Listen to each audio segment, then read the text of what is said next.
Okay, welcome back. Today we have Carina Mercer from Catering by Carina. Good morning. Good morning. How are you? I'm very well, thank you. Perfect. So for anyone who has never met you, who is Carina? Away from the kitchen though, just tell us a little bit more information about you. So I am a wife and a mum to 2 boys, and I have 3 grandchildren.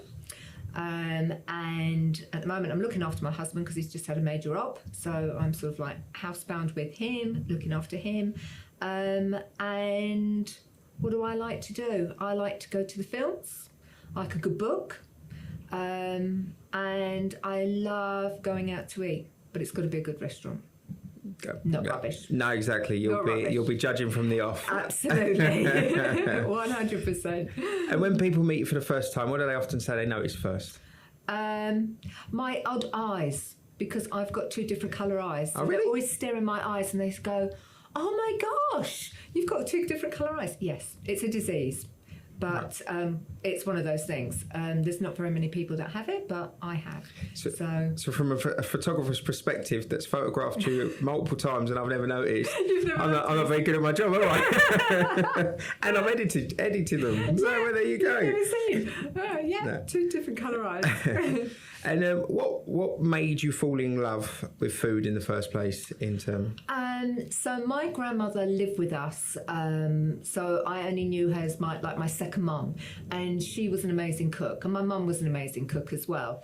So I would sit from the age of 2, 3 in the kitchen with her, enjoying different foods, learning how to cook, different tastes, eating things raw, which I would never do now. But as a child, you just put your hand in and you just eat it. So that was my influence, literally, from learning as a child, and I loved it. Yeah, no, I think it's quite weird. When we were kids, my mum used to make a cake and we used to get to lick the bowl out, and now it's forbidden. Yeah. And my kids used to fight over it. The boys used to get their own wooden spoons and literally go mad with it. Yeah. And then I think Lauren was making a cake with Arthur, and I was just like, I used to love it. And she's like, no, you can't do that. And I'm like, what do you mean you can't do that? I'm fine. I know. If we only knew then what we know now. So just take us back to when cooking obviously was a thing that you'd done with the family. Yeah. When did that transition into maybe not the actual business side, but the thought of, hold on, this could be more than just enjoying cooking? Yeah. So at school, I didn't know that I had dyslexia, and found it very difficult, obviously, to read books, to do stuff. All my friends were learning to be secretaries, because that's what it was in those days.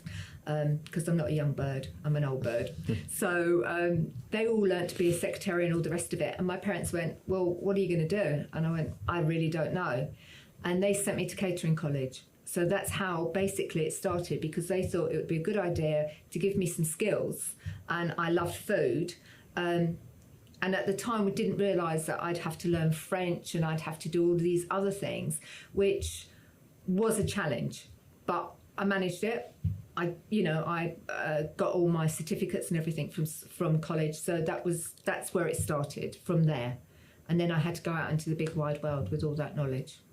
And where did that take you first? So obviously before the Catering by Carina, what was you doing before? So my very first job was at the Wellington Hospital in St John's Wood in London. I was there for 3 months because today, women are accepted very easly in the catering profession, right? You see loads of lady chefs out there, amazing jobs and everything.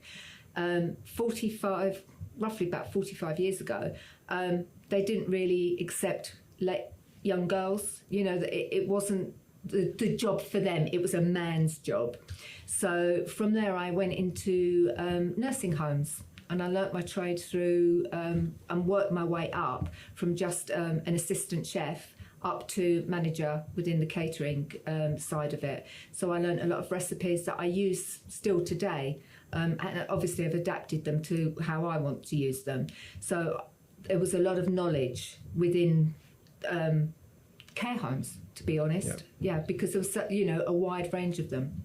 Yeah, and I suppose that's where, obviously we'll get onto the book later, but obviously where probably diets in nursing homes, people having requirements Yeah. You sort of learn that from the off, essentially. Absolutely. And also having a weight issue myself, I've learned over the years what you should and shouldn't eat and what's good for you, what's not good for you. Because even though we're told, a salad's very good for you, it's not necessarily a good salad that's good for you, if you know what I mean. Yeah, half a kilo of mayonnaise over the top of it, and all of a sudden exactly. it's worse than what you would have probably wanted to eat in the first place. Yeah. So what pushed you to start your own business and not work or cook for somebody else? Okay, again? So I'd always sort of done the catering on and off privately, over the years. But then I had a job where I walked in, I had a week off, my grandson was born, went up to York to meet my new grandson, came back to the restaurant that I was running, and it was an absolute shambles. And I just thought, I don't want to do this anymore. Picked up my keys and I walked out. And I thought, oh dear, now what do I do? And then my friends sort of said to me, well, you've been making us cakes for years, why don't you do cakes? So I went, okay. So my very first thing I did was for Haven's House, for Haven's Hospice. And I did one of their fetes. And I thought, well, if people buy my cakes from that, I've got something going here. And that's how the cake side of what I do started. So that was about 10 years ago. So I've incorporated the catering side and made it all into like one thing. So I can absolutely do the whole function of whatever's needed. From sort of start to finish. Yeah.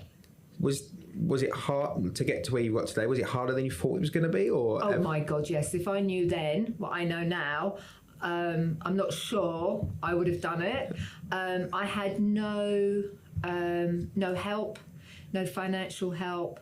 I was married at the time to my ex-husband who didn't support me, so I had no support in anything. So everything I have learned is literally been on my feet, learning as I go.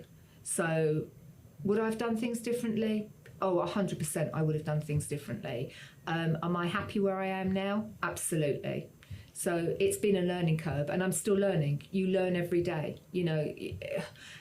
People's information that comes in, you don't know what you're going to find out, and it's interesting. Yeah. So yeah.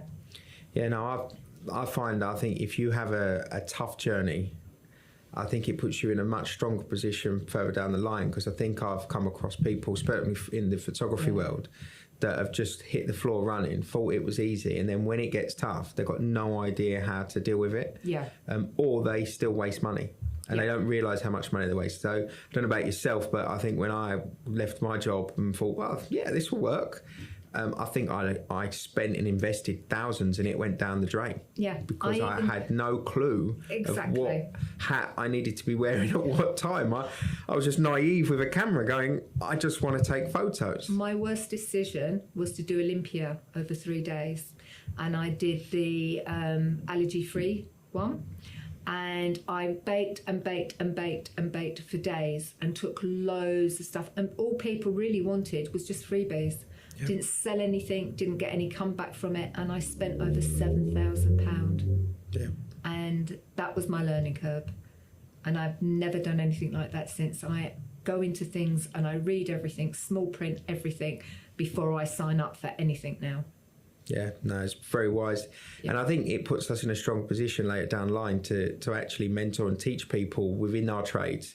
Absolutely. Because I know that if I was starting again, I would love to hear somebody's truths. Yeah. I think on social media now, there's so many people that everyone's an expert. Everyone knows what's best, and this is how you can make so much money. And I think...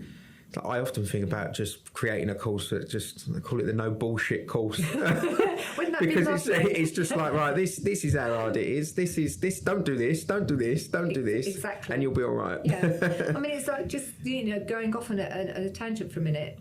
During COVID, everybody put on Facebook, oh, I've made a banana cake, or I've made this cake and I've made that. And then people were saying, oh, can you do that for me? And, I'll come and get it, or send it to me. My thing was that that's lovely and you want to earn some money, but have you got insurance? Have you got EHO stuff? Have you got all, everything that you need to be supplying to, Joe Blogs? because you've got to be very, very careful. You have to have all of that into place. You know, I'm very strict. You know, you've been to my house, you know what I do. I'm very, very strict on how I do everything. You know, everything's labelled, everything is in the right place. And all these people, you know, and I don't begrudge anybody from earning money, because we've all got to earn money, but you have to be so very careful. Yeah. So, you know, if you want to start a business, you have to look at everything before. You know, any business, you've still got to have insurance. You know, you've got to have liability insurance, buildings insurance. You have to look at that before you even start a business. What's it going to cost you? Yeah. You know, everything. Yeah, no, and I think that is where it lacks education out there, really. Absolutely. So how would you usually explain Catering by Carina to somebody for the first time? Explain it for me. Okay, so we do a wide range of meals, food, recipes, everything. Now, for me, when I'm doing the catering, I can do a sit down for 50, or I can do a buffet for 200, right? So for me, I would speak to the people first. What are they looking for? What's the occasion? You know, are there any allergies? Do you need certain, you know, what time of year is it? You know, seasonal. How can I help you?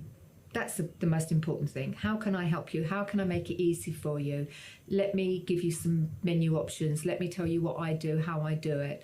And I would start with, you know, sitting down with the person and going through a whole list of, like, you know, when is it? How many people is it for? What do you need? How, you know, do you need things earlier on in the day? Do you need it, you know, when the function is going on? Do you need stuff in the evening? Is it just a small function? Is it just even a baby naming? You know, from anything from a baby naming to a wedding. You know, I don't take on the massive weddings because that's not me. I like the little intimate weddings. Yeah. That sort of thing. So that leads me on nicely, really. So what sort of events do you most often cover? So kids' parties, most definitely. We do lovely picnic baskets and things like that for them. We've done baby smash first birthdays, which I think is just, you know, I couldn't get over the fact that I was making a cake and then they were smashing it. That broke my heart the first time round. We obviously do them here. Yeah. And what's fascinating is I think they shouldn't be done at the first birthday. I think they should be done at the second. And the reason being is they're not introduced to anything that's sweet. So I've never yet, out of all the hundreds of cake smashes I've photographed, I've never once seen a kid actually tuck in and eat the cake. Yeah. It's normally all smoke and mirrors. Are going to ruin everyone's illusion now. We get the cake and we smother it around and smash it up ourselves and then take the photo afterwards. Yeah. Yeah, they just sit there because they don't know what they're looking at. No. Yeah. Yeah. But yeah, I can understand it breaking your heart. Yeah, and it did. The first time round, it was like, I'm handing this over for you to smash it. Not sure about that. But now it's like, yeah, go ahead. Don't worry about it. So for me, I do funerals. I do, you know, all sorts of things, baby blessings, you know. It just depends. And I think also because people know me for doing the gluten-free and the vegan and, you know, sugar-free and things like that. So all allergies and you know, that are needed, I can do. So, and it doesn't look any different from anybody else's. So nobody's going to feel like, oh, well, you know, I've got an allergy, so I'm sort of stuck in this, you know, that plate's mine and it looks completely different from anybody else's. It doesn't need to be. So I think that's one of the things why people use me time and time again. Yep. As well. And you're just talking about the allergies there. Would that be the meaning of the bespoke catering? Or is there a wider audience to that? It's bespoke. It is literally bespoke. There's not a very wide range of you know, of people that need it. A lot of it is mainly maybe gluten free. That's the one that's the biggest one, is gluten free, because they're celiac and they need certain, you know, it's not just going gluten free. You have to ask them what flours that they would use, like if they're cooking something themselves, because there's so many different flours. So I when I bake, I make sure that one of the flours that I have hasn't got all certain additives and extras in it, because it's not necessary. So I know that my baking is more pure as well. Right, yeah. So essentially, is that what makes the services different in terms of what's different between yourself and another caterer? do not. I'm just talking this as complete someone that's got no idea, because obviously not having allergies, I've never really had to think about, I need to go and eat here. Is it minimal? Is it like restaurants like I know it's popular now, but at one point you'd really struggle. Yeah, I mean, I think it's less popular now. It's not so much. I used to get a lot of vegan requests, and it doesn't seem as much now. More on, like I say, on the gluten-free side now. But I think people are finding more.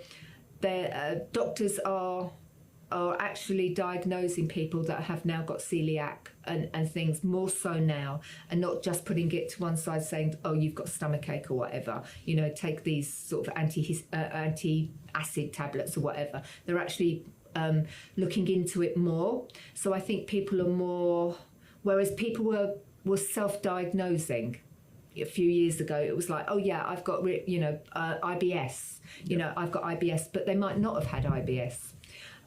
So now you can go to a restaurant and you'll see on the menu that they'll have G for gluten-free, they'll have V for vegan, but there's not much as in choice for people, whereas I can give people quite a good choice in a menu. So I think that way they've got that as well. And I think also a lot of the time caterers bring stuff in because they don't have maybe the facilities. They don't want to make a separate area because they might not get requests often. So they might not want a separate area to do vegan, gluten-free. And obviously that part of the kitchen's got to be completely, not contaminated or anything, no cross-contamination. So I think for them, it might be easier for them to actually have a catering facility that they can actually bring the food in. Yeah. So how do you manage your kitchen in terms? I've seen it, so I know. Yeah. But just let everybody else know. So like nut allergies and things like that. For me, if I know that I've got anything on, my whole kitchen gets completely cleaned down. It gets anti-backed. It gets completely cleaned. I've got separate utensils. They all come in, and yeah, it's just completely cleaned, and nothing happens in that kitchen other than vegan or gluten-free or whatever the allergy is. And then it all gets cleaned down again. All those utensils go out, gets put away in the boxes, and completely kept separately. Yeah. So like if you had a mixed menu, essentially you just cook one side first, clean all down, I would do all the gluten-frees. All the allergy stuff would get done first, and then that would get put away, completely separate, and then I would do all the other stuff. Yeah, no, perfect. Like I say, I've seen that in action, but I just thought it'd be good for everyone else to know the process. Absolutely. So, okay, we got an idea of events, and so what's your sort of ideal clients? My ideal clients is anybody that's having a celebration, or even so businesses that are having anniversaries, or they're having awards or anything like that they want food brought in, food done for their party. So so it's quite a wide range, because I can be quite accessible for different things. So for me, it's quite a range, but definitely businesses that want to have celebration, but they don't want to take their clients or their staff to a restaurant, and they've got the facilities to have it in-house. It's a great idea. What sort of inquiry that you get in that you think, yes, this is like gets you excited? This is my job. This is what I'm doing it for. What would you say? So we had a solicitors that were just had new premises, and they wanted to thank all their staff for everything. So that was brilliant, because I just went in, laid everything out. They had a fabulous time. They had all the food, and the feedback was fantastic, and they've had a great time. Yeah. So those are my sort of like, the ones that are like, we leave it to you, Carina. We know that you can do it. This is how many people. This is what we would like to spend, and then just bring it. Those are the ones. Yeah, the nice, easy ones. The nice ones. Yeah. And would you say that there's any clients or events that you would particularly say maybe are not for yourself, or are you open to everything? I don't take on anything. I know this might sound really bad, like sort of Indian, Caribbean, those sorts of foods, because there's caterers out there that know what they're doing. So, you know, I like sort of like all the nice Englishy, Italian, you know, maybe bits of Chinesey, that sort of stuff that I do. But yeah, there's caterers out there that know what they're doing, and I'm not going to step on anybody's toes. You know, I'm not going to say that I can do a Caribbean meal or a fantastic Indian meal. No. So yeah, what's the saying when they say master one, don't be the jack of all, or something like that? Like, but if you, like you say, something best. Like, you'd have to. If I'm going to have cooking lessons, the one thing that I know that I'll need to be able to cook is rice, because I can never get it how I have it at a restaurant or around my friend. Listen, sometimes I don't get it right either. So yeah. And sort of what budgets, size events are best for you? Like the bed that you. I think it's.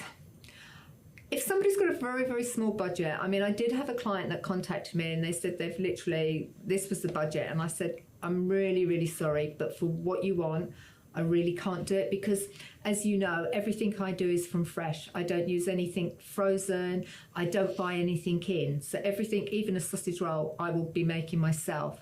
So, there's a limit, and I will be honest with people. You know, I won't. You know, I would be very nice with them and say, look, I'm really, really sorry, but you know, I can't help you with what you want. But I think, you know, we've done it on you know, small budgets. We've done it on great big budgets. You know, I do a lot for the council, and they've got completely different budgets. You know, they're from one end to the other. So, you know, we have to adjust things. You know, once we know what a budget is, we can work out a menu.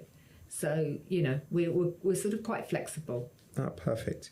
And in terms of like clients coming to you with problems, what's the most common problem that they might have that they're struggling to find the right caterers? Would it again go back to the allergies, or is it other? I think it's. They sometimes don't know what they want. And I think it's by talking to them and actually finding out what the problem is. I think sometimes some of the caterers out there, they're very big caterers, so they expect a big budget. And I think that they don't like the smaller budgets, so they'll just go, no, we haven't got the date, or we haven't got this, or we haven't got that. So I try to work with my clients as much as I possibly can, and find out all of their needs and their budget, and then work, like I said, a menu to their budget so that they're happy. You know, and also sometimes you can only use the caterer that's in the actual hall that they're having. Yep. So they might not like the caterer, but they don't have a choice in that, because that's the hall that they want. So, you know, even sometimes some of the pub halls and things, you have to use the pubs. So you're a bit limited in that way. No, perfect. And there is a reason why I'm asking these questions, but what would you say from the conversations that you have with clients that are ringing up and saying, oh, what's the most common, like this, what triggers their stress? What are they most worried about? What are they stressing around? Will there be enough food? Brilliant. That is the one thing. And I have to be honest, hand on heart, every function that I have done afterwards, they have actually said to me, there is so much food left over, we've been eating it for a week. So I would never leave anybody with like one sausage roll on a plate. Do you know what I mean? It would be like, there would be an excessive amount, because I just want people to have enough food to enjoy it and not feel like, oh, there's nothing left on the table. And, you know, and then people go back later and they just think, there's nothing there. You know, there wasn't enough food. So, yeah, I'm very conscious of giving my clients value for money. Value for money. And I'm guessing that's probably my next question was going to be what's most commonly said afterwards, but I'm guessing you've answered that already. There was too much food. There was too much food. Going to say there was never a problem. No. For me, like I say, it's important, you know, that's what your reputation is. You know, if people are going away saying, oh, that was really bad, there was not enough food there, or I feel hungry, that's your rep. And for me, I think what that does is that tells anybody sort of listening or watching, it gives them an indication of what to listen for when they're in conversations and they hear someone say, oh, I'm really worried about this, or I don't know if I've got the time to do this. That's obviously where they can step in and recommend yourself. Yeah, I mean, there's a difference between how you have your sandwiches. You know, if you have your sandwiches with in a triangle and the crusts on, or do you have them with a finger, you know, no crusts on? Well, you're going to have the finger with no crusts on because that's how you should serve a sandwich. Yeah. You know. And I suppose just leading straight on to that, what would be the best way for me or anybody else to refer you?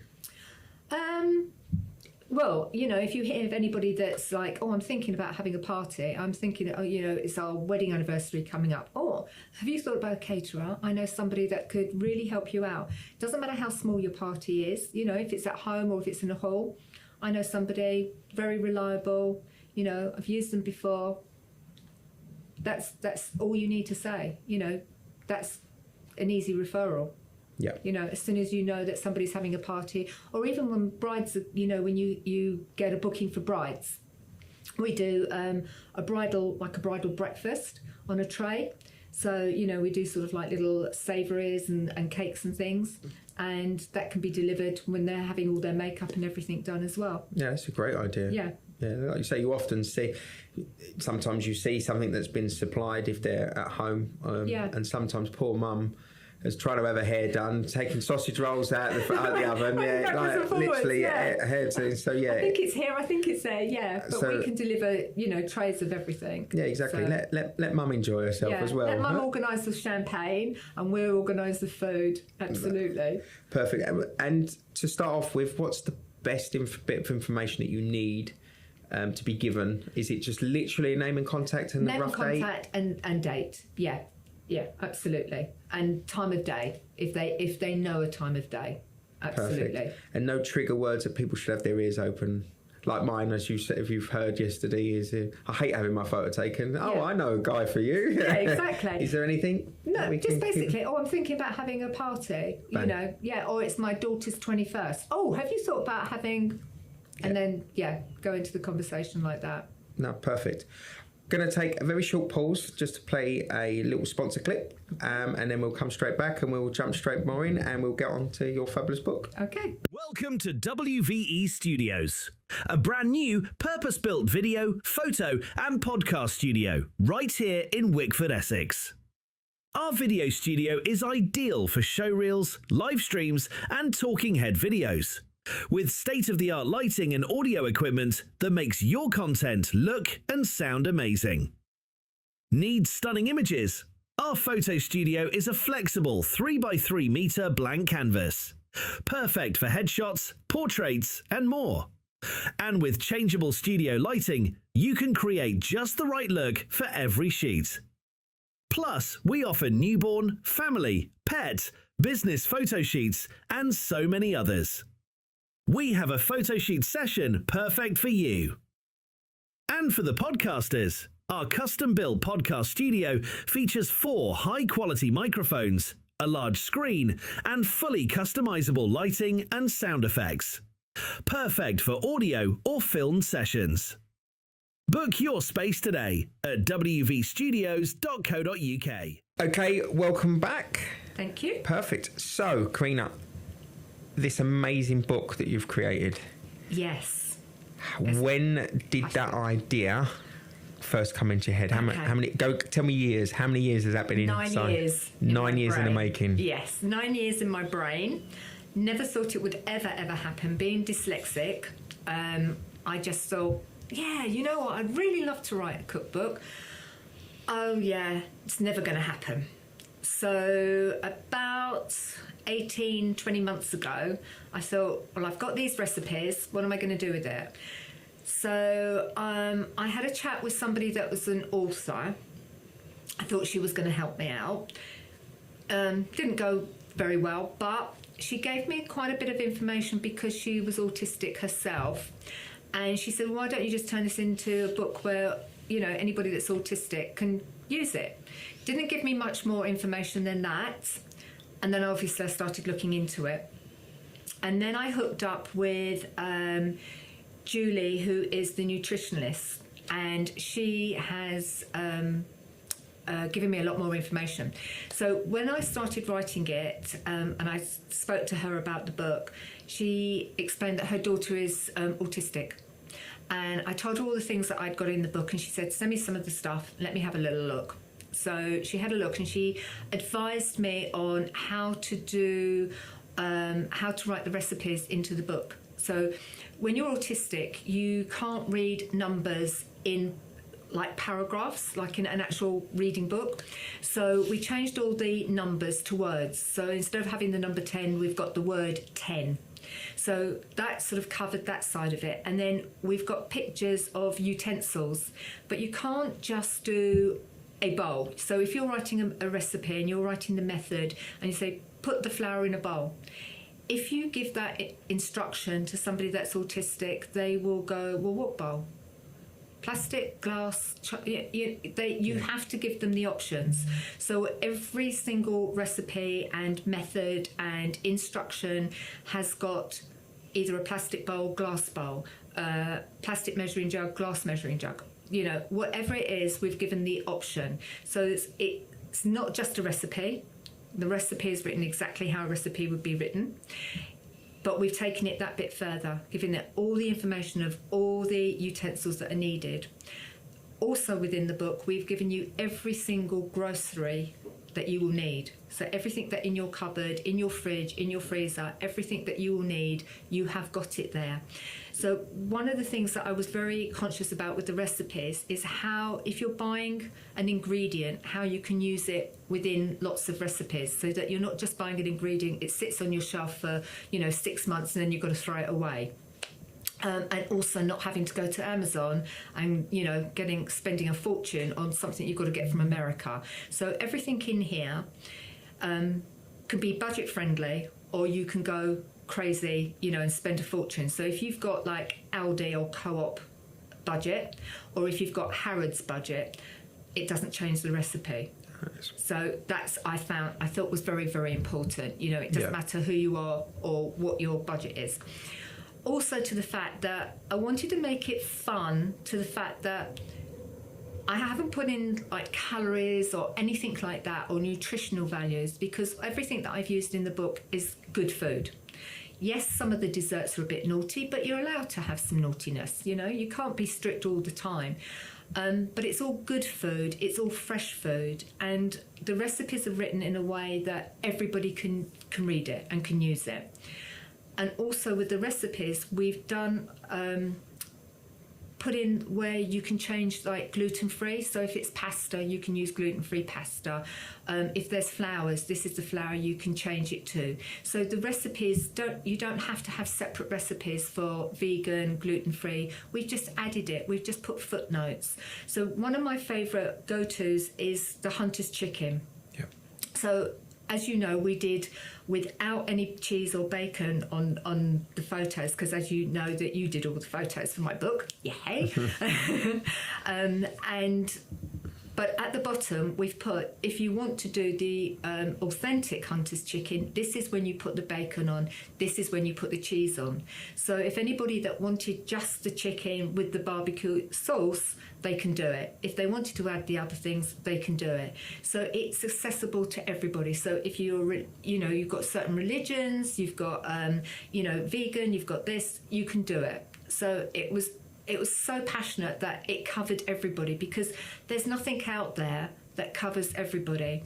And when I went in to look into cookbooks for autism, the cookbook at the beginning had so much information about percentages of where you're this on the scale and you're that on the scale, and it wasn't about the actual cooking until you got 20-30 pages in, and then they started talking about the recipes. And I thought, that's not what this book's about. This book is about having fun. It doesn't matter if you're dyslexic, it doesn't matter if you're on the spectrum, it doesn't matter what what you've got. Your mum, your dad, your sister, your brother, you can all do it together. And I thought that was, bringing everybody in the family, being able to use it. And one of the things, I had a lovely Stephanie who was part of BNI, and she was lovely, and she tried out the recipes for me because she hates cooking. She only ever cooked beige. She had a daughter that was vegan and a husband that hated vegetables. So she was my perfect person to try the recipes. So she tried out quite a few recipes, and one of the recipes, and I love it, is tomato soup. Now, I loved Heinz tomato soup, right? I absolutely, that's my comfort food, right? That is my comfort food. But I don't buy it anymore because I make mine that tastes exactly like Heinz. So the sweetness in it is parsnip. Now, her husband hates parsnip, right? So she made the soup, she left all the trimmings in the kitchen, right? So it was all there. She gave him the soup and he went, "This is brilliant." He said, "What tin did you open?" And she said, "I didn't. This is the recipe, this is what's in it." And he went, "Parsnips?" "Yeah." "Did you taste the parsnips?" "No, but I don't like parsnips." She said, "Well, you do now." So, I know that the recipes work. So, that was great fun.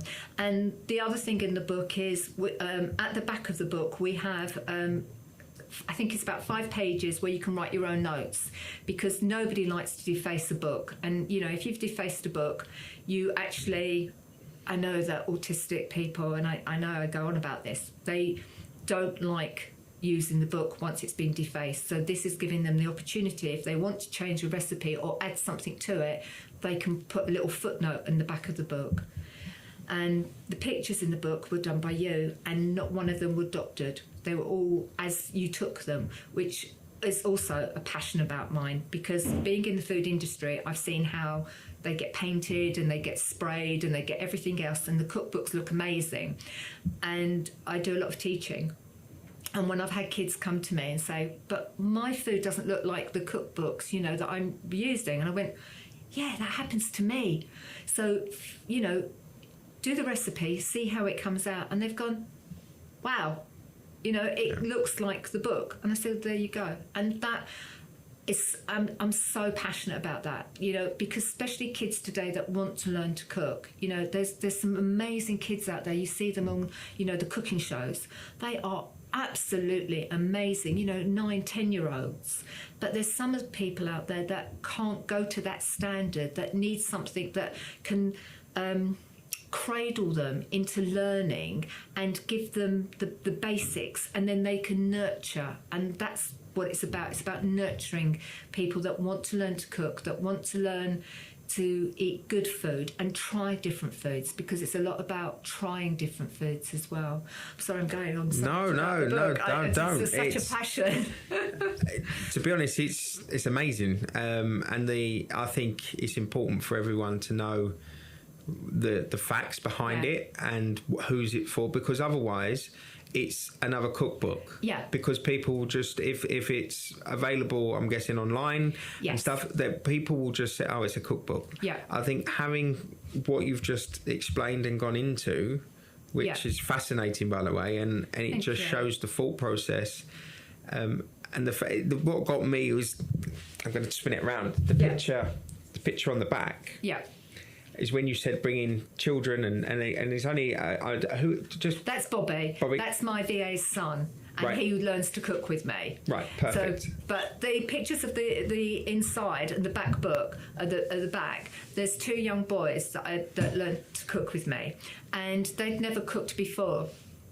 And they have, one of the brothers has some learning disabilities, and they were amazing because they wanted to cook sea bass and learn all these different things, and now they've gone on, they're cooking all the time. They're cooking for their parents at home, for just 2 sessions with me, and they're amazing. And that's what I want kids to learn, and my kids are teaching their kids to cook, which is fantastic, and I didn't have time when my kids were little, because I was working 24/7 most of the time, that I didn't have the time to show them. But I suppose they've picked up stuff from me over the years, and now they're teaching their kids, and it's amazing. But I was just going to say that 2 of the things also that we included in the book, that the font is a font that is ideal for dyslexic, and it's not full black, it's slightly lighter, so anybody that hasn't dyslexia is going to read that and they're not going to see any difference. The only thing that we couldn't change was the whiteness of the paper. We just couldn't bring it down, so we had to change the colours that we've used within the book are colours that are acceptable, that people can sort of like, because of colour blindness and things like that as well. So it's covers such a wide range. Yeah, it's a book for everyone. Yeah. But the bits that I mainly picked up there is how many people that will encourage to put mobile phones, computer consoles, iPads down and actually go into the kitchen as a family, and that it covers so much more than like you say, the autism, the dyslexia. It literally is for everybody. Yeah, absolutely. And I'm lucky enough, I saw all the dishes in it, so I know how amazing and how tasty they all are. But what was really funny, so Rob and his daughter Paris came and did cooking session with me, and they were so competitive. It was unbelievable. And then they went home and cooked it again, and were competitive at home as well. So it's just been such fun. I love watching people learn and do this, and then do it with their kids, and like have that, oh, mine's better than yours, and mine's. It's just great. It's just fantastic, and it's like. I would say 95% of the recipes in there are done within 20 minutes. You can actually come home from work, make from fresh, sit down and eat within sort of 20 minutes. Yeah. I mean, what do you not want? Again, covering another base of lifestyle. Yeah, absolutely. It's certainly covered everything. And kids going to university. This book is for them. Yeah, 100%. So instantly, my brain thinks is that I think we might have touched on this over Messenger, but obviously now I'm back and you'll see me regularly. I think we definitely need to take this book down to Avalon Road Centre, introduce, and like you say, even perhaps if you've got the time to sit and have a little cooking lesson with the ones, because when you get down there, you'll see this amazing centre and amazing clients that they have. Yeah. And they have a full catering kitchen where they teach. Oh, absolutely. And I think everything, and that's why for me that really sparked something inside me, because in the last sort of eight months of sort of having a relationship with the centre, it's made me realise that the not what we call not normal is actually so much more rewarding and better than normal. Like the imperfection is absolutely perfection. Yeah. And like I say, my recent fellowship panel was all around this sort of area. Yeah. And I just know how many people this sort of book will help. Oh, absolutely. I mean, going back to the days when I was working in care homes, I used to go off with one of the guys and teach him to cook, because he used to love cooking. So we would go into another one of their houses, and we would go in the kitchen and we would cook. It was just a one-to-one. And at that stage, I never knew that Julian had autism. He was a huge guy, really tall, very, very big, and he could be very volatile, right? But I was in this kitchen as a one-to-one with him, and I've taken that experience into what I learnt from that into the book, into how I teach people to cook now. It's about working side by side with them, letting them actually do it, talking them through doing, cutting up a tomato or cucumber or whatever it is, but not standing there and showing them and saying, this is how you do it, because they find it rude, they want to get on with it, so you just stand there and you guide them and let them get on with it, and you get better response that way. Yeah. No, I think it's commendable, and I think what you've created there is it's bigger than just a cookbook. So a huge congratulations to yourself. Thank you. And I think it's so important to so many. So if someone would like a book, where can they get best place to get it? On Amazon. You can get it on Amazon. It's on Kindle or in book. You can get it on my website as well. So it's Carina's Kitchen, catering, it's Carina's Kitchen, From My Table to Yours. That's the name of the cookbook. You can get it. I'm on social media. So on all platforms. We'll make sure that the links are all in the description on both audio and video on YouTube and stuff like that. Oh, perfect. So, if I may, just a little personal touch about you, and we'll work our way down on that. I think you mentioned it already, so I think I know the answer. Yep. But what is Carina's comfort food? I've got two. So the tomato soup, right? The tomato soup, 100%, especially on a cold Sunday afternoon. There's nothing nicer. A bit of tomato soup and a roll, fantastic. And chicken schnitzel. Oh. I love a good, really herby chicken schnitzel. Yeah. Very nice. And if you're indoors on your own, Murray's off out enjoying himself. Can't say the same too. Can't say the same too. What are you You're never going to believe this. What are you cooking for yourself? Fish finger sandwich. Oh, yes. With melted cheese on it. Oh, I love that. Yeah. Do you know how excited I get if I ever go into a pub that serves fish finger sandwiches? I'm like, I'm having my... Yeah. They can have the best steak. Yeah. Or a wrap. Oh, yeah. Forget everything else. And I've never been a student and I still like it. Me too.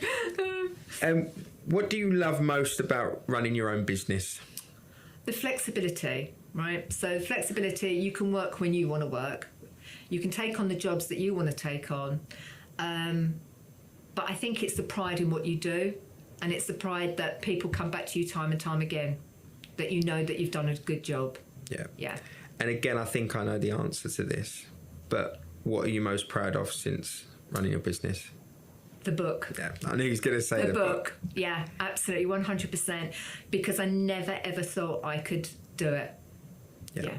And that's why I'm proud, because it doesn't matter, being dyslexic, being autistic, having Downs, you can achieve so much. Yeah. And I think in this day and age, there's so many celebrities coming forward and saying they have ADHD or they have, whatever. And I think it's sort of brought it to the head, hasn't it? That, there are so many people out there, and it doesn't make a slightest bit of difference. You're no different from anybody else. You don't have two heads. You are the same as anybody else. It just might take you a little bit longer to learn something. Yeah, I couldn't agree with you more on that.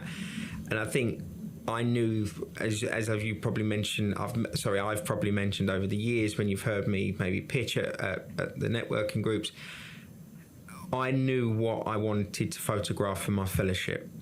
Yeah. I never realised how much I actually needed that experience, because very quickly, yes, okay, I was lucky. I managed to succeed and get my fellowship. Yeah. However, that wasn't what I won. Yeah. When I started, that was all I wanted. I wanted to be a fellowship photographer. But you learned so much. The fellowship was a cherry on cake from such a life-changing experience. Yeah. It's open. I was ignorant to so many different areas and conditions, illnesses, whatever label you want to give them. Yeah. I was completely... I had no idea. Yeah. I didn't even know how to talk without feeling uncomfortable of using the word Down syndrome. Yeah. It just blew my mind. Blew my mind. The education level was just phenomenal. Completely. I don't know if you watched Strictly. Yep. Right. So Ellie, that was on Strictly, I know her family, right? And I was looking at Facebook, and the comments were like unbelievable. Some of them were so rude. And I wanted to put on there, and I thought, no, it's going to just open a can of worms. Don't judge people. I think she was absolutely amazing what she did and what she achieved, but people are very judgmental. And I, through all my catering, through my life, I was always judged on being slow, not being able to do things. Going on a computer is a nightmare for me. Poor Chris, I feel sorry for him. But it's an absolute nightmare, because I think if I push a button, I'm just going to lose everything. And also, because I can't spell, when I put something in, it comes up, word not known. So because my brain works so differently, and I never realised this until, I would say, 9 years ago. Yeah. I never realised what was holding me back, and it was the dyslexia. Yeah, no, I've got, I suppose there's all different levels of dyslexia, but mine's, I wouldn't call it mild in my way. I'm told it's mild, but to me it's not, because I can't spot mistakes. So you could spell the same word 4 times and do it 4 different ways, and I couldn't really tell you that what was wrong. I just know that word says that word. Yeah. And my spelling is a joke. But thankfully, there is a lot of technology now that helps me through my life with that I can talk to it and tell it what I want it to say. Who made the word dyslexia? Yeah. I mean, you can't even spell it. Somebody with a very good sense of humour. Exactly. I still to this day cannot spell dyslexia. Yeah. It's crazy. You know, it doesn't matter. I can put it in 100 times and it will come up differently. Yeah, no, it's always made me smile. Yeah.